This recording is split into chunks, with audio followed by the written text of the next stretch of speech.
शिवोऽहं शिवोऽहं शिवस्वरूपम्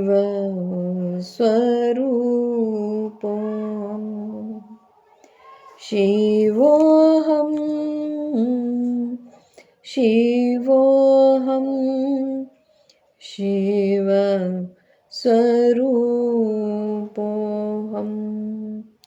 नमस्कार मित्रों, मैं एस्ट्रो अलका अपने विराट होलिस्टिक केंद्र में आपका स्वागत करती हूँ। आप सभी को महाशिवरात्रि पर्व की बहुत बहुत बधाइयाँ, मंगल कामनाएं। भगवान शिव और माता पार्वती आपके ऊपर अपनी अनुकंपा, अपनी कृपा बनाए रहें। इसी के साथ आज मैं महाशिवरात्रि पर्व पर कुछ आपके समक्ष कहना चाहती हूँ। मित्रों, क्या आपने सोचा है कि जो महाशिवरात्रि का पर्व है, इससे हमारे वेदों में, पुराणों में, ऋषि मुनियों की वाणियों में इसका इतना महत्व का बखान क्यों किया गया है? आज का पर्व और दिनों की अपेक्षा क्यों महत्वपूर्ण है? आज के पर्व के दिन, इस महाशिवरात्रि पर्व के दिन ऐसी कौन सी खास बात है कि सारी सृष्टि भगवान शिव और माता पार्वती की आराधना में लगी हुई है। योगी जन, साधक जन, ऋषि मुनि, गृहस्थ जन सभी अपने अपने सामर्थ्य से भगवान की और माँ पार्वती की आराधना में लगे हुए हैं। चलिए, इसको मैं अपने ज्योतिष, आध्यात्मिक और जो भी मेरे पास ज्ञान है उससे मैं समझाने का प्रयास करती हूँ।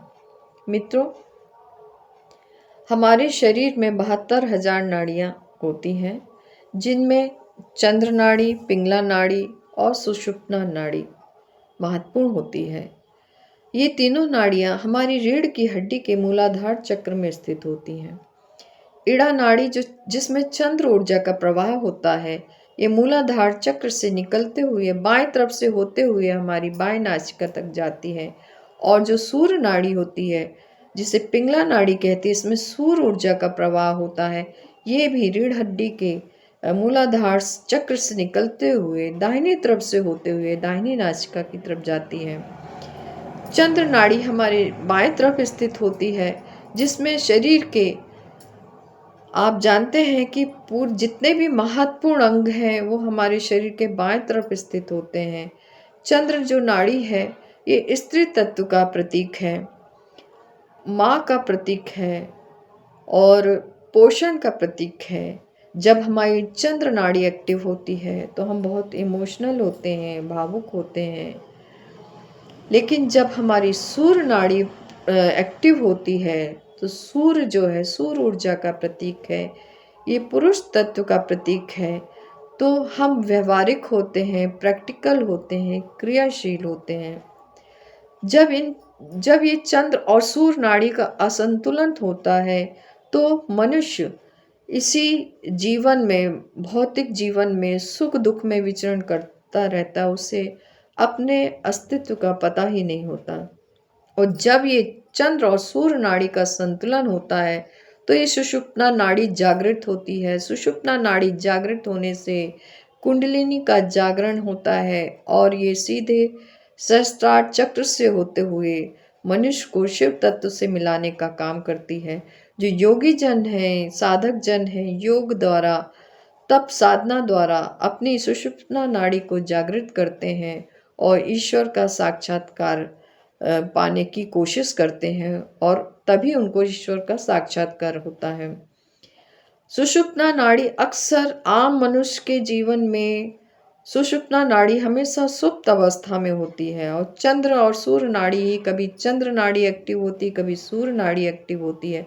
कभी हम बहुत दुखी होते हैं, बहुत इमोशनल होते हैं, कभी हम अपने आप में बहुत ऊर्जा महसूस करते हैं। तो ये तो हुआ हमारा शरीर का विज्ञान। तो आज ऐसा क्या है, इसको अब हम ज्योतिष और खगोलीय घटना से समझते हैं। महाशिवरात्रि का जो पर्व है वो फागुन मास की कृष्ण पक्ष की चतुर्दशी को मनाया जाता है। चतुर्दशी के दिन जो चंद्रमा होते हैं वो क्षीण अवस्था में होते हैं।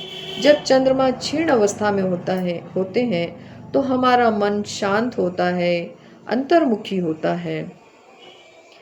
और सूर्य जो होते हैं वो सूर्य इस समय शनि के क्षेत्र में विचरण करते होते हैं, शनि की राशियों में विचरण करते हैं। शनि के क्षेत्र में विचरण करने के कारण जो सूर्य की ऊर्जा है वो संयमित होती है, संतुलित होती है, गंभीर होती है। इस समय चंद्रमा और सूर्य लगभग 180 डिग्री में स्थित होते हैं और इसलिए चंद्रमा और सूर्य का संतुलन होता है और उसका असर हमारे शरीर में भी होता, हमारे मन में होता है।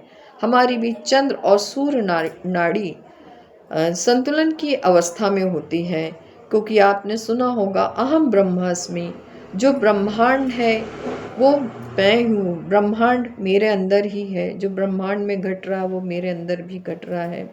सारे ग्रहों का निवास हमारे शरीर में होता है।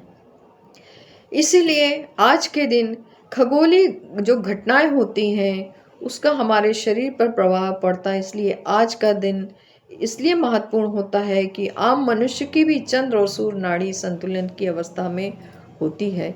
यदि वो साधना करे, भगवान शिव की पूजा आराधना करे, कुछ समय बैठ के शिव का चिंतन करे, तो भगवान की कृपा से वो भी शिव चेतना को, दिव्य चेतना को अपने अंदर महसूस कर सकता है। इसलिए आज के दिन साधक गण पूरे समय शिवमय होते हैं। आपने शंकराचार्य जी का जो ये उन्होंने स्तोत्र लिखा है, शिवोहम शिवोहम शिव स्वरूपोहम। इसका अर्थ ये नहीं कि मैं शिव हूँ, मैं भगवान हूँ। इसका अर्थ है मैं मात्र शरीर नहीं हूँ। जो दिव्य चेतना, जो शिव की चेतना ब्रह्मांड में व्याप्त है, वही शिव चेतना, दिव्य चेतना मेरे अंदर भी व्याप्त है। अर्थात मित्रों, आज का दिन उस शिव चेतना, दिव्य चेतना को महसूस करने का दिन है। आप दिन में एक बार भगवान शिव के ध्यान में जरूर बैठिए, उस शिव चेतना को, दिव्य चेतना को अपने अंदर महसूस कीजिए। अब आपने समझा होगा कि ये जो हमारे सनातन धर्म में जो भी तीज हैं, त्योहार हैं, पर्व हैं, वो सिर्फ मान्यताएं नहीं है, इनका कितना बड़ा वैज्ञानिक आधार है। तो चलिए हम सब खुशी खुशी भगवान शिव को याद करते हैं, माता पार्वती को याद करते हैं। ओम नमः शिवाय। धन्यवाद।